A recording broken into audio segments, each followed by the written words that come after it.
большой и чистой любви.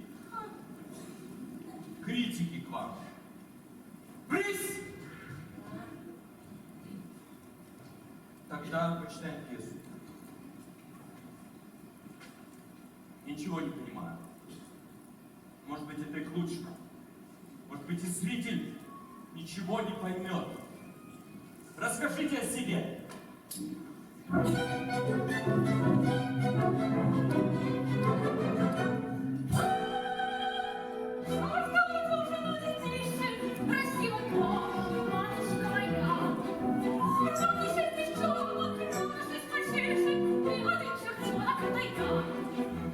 Помню, я слышала звонок, говорила вся моя родня.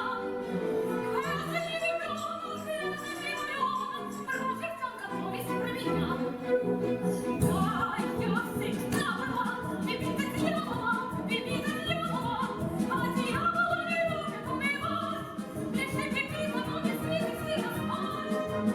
А я всегда была любитель дьявола, а дьявола всегда была, а дьявола